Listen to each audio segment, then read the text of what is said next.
Captain of South Central Area Command, and I'm here to give you a quick brief on yesterday's incident involving a kidnapping over in my area command.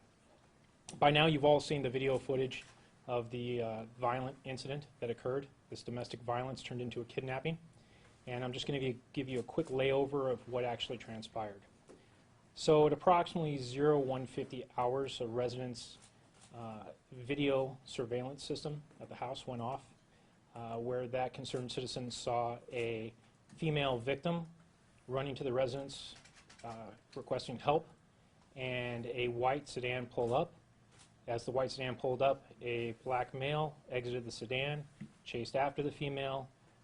She screamed, stated his name, and then proceeded to get kicked and drugged back into the vehicle. That citizen, concerned, called into police immediately. He called in the call, and officers were dispatched to the area, unbeknownst to them that he was actually in a different part of town and not at his residence. They continued to do follow-up, and that video footage was sent to our agency.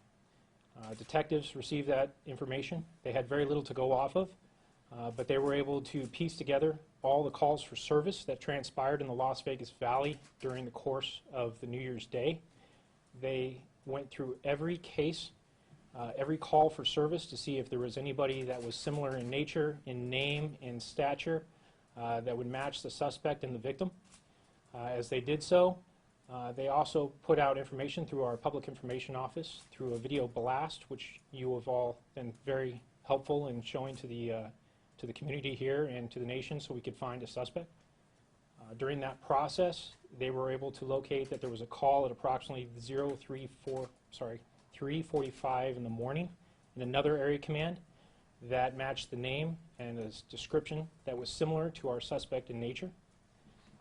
Because of that, they had an address to go off of.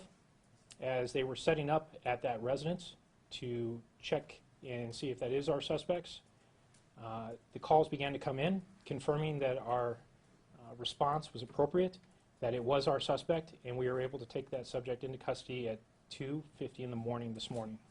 So, this is a absolutely violent crime.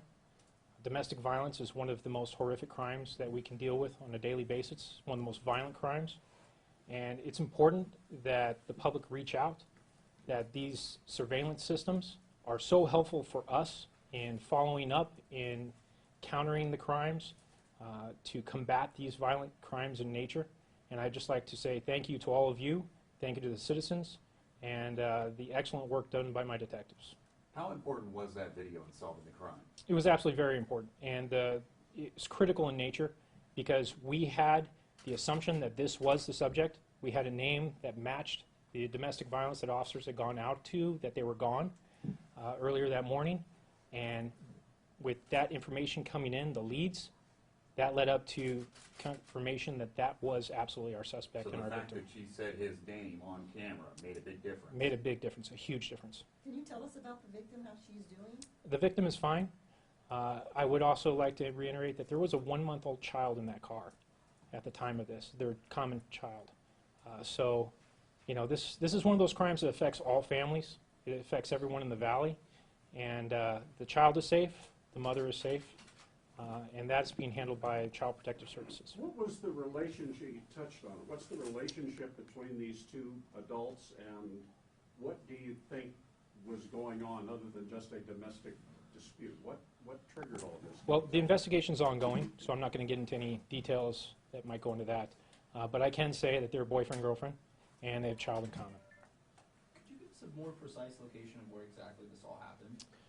The initial location was 1203 East Little Sydney Drive in Las Vegas. And where he was arrested last night, was that the 80 Park Apartments? It's 4480 Sirius. And so once you identified him as a possible suspect, you kept an eye on him or that location? Yes, we sent detectives and officers over to that location to contain the area. So he didn't.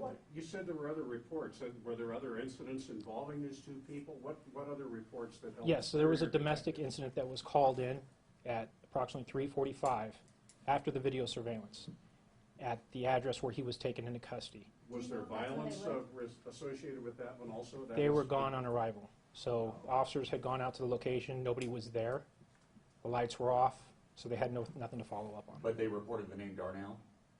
Yes. Yeah. Is that where both the suspect and victim live? Do you know how long they may have been living in those apartments? I have no idea on how long they've been living there or if they're cohabitating on a consistent basis. Did So you ever that's have any ongoing. other calls for service with this man?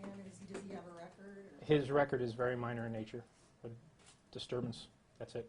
He had a warrant for disturbance, that's all. Do you have an idea of how many tips police got after the video? was We had multiple tips coming in. The public information officer can give you a better idea of how many we actually had come in. But we had 3 critical tips right there when we were on scene that confirmed the suspect and the victim. Do you know, I mean, the video, it shows the car stopping and the woman getting out. But did they know, did that home, was it a random home they stopped at? What was Completely random home. Completely random home. They were coming back from a New Year's party.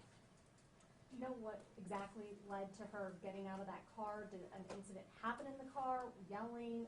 Did he touch her in the car at all? Yeah, I don't know about the incident actually transpiring, what actually transpired in the car. I can tell you that they were driving. They had an argument inside the vehicle. She got out. Did she have to go to the hospital at all? No. How is Metro Police assisting her now along with her baby? So, like I said, Child Protective Services is involved with the child custody issues. As for us, you know, she is safe. We're continuing to go on, and we'll continue to help her out. What does it mean to the officers involved in a case like this when they see the level of public empathy, concern, and want to be involved response? Yeah, so that's huge for us as an agency. You know, there's times out there where you worry that the public doesn't see what you're doing and how much, as an officer, you're putting in. And this is a case right here where it just shows how involved the community is, how involved the media is with helping us to combat crime. And for the officers, it's huge. And Captain, the homeowner was not home. They've got like a remote alert, I guess, on their video surveillance system. Is that right? Yes, ma'am. Had they been home, I mean, should people, if this happens to them, should they open the door and try to help, or should they keep the door closed? I'd say in an incident like that, it's one of those ones where you let the incident play out because we don't want you getting more involved and something more violent could happen to you. But I'll let the PIO's office reach out and tell you a little bit more about that. As for now, I'm going to wrap this up, and then I'll let the Public Information Office take over. Thank you all.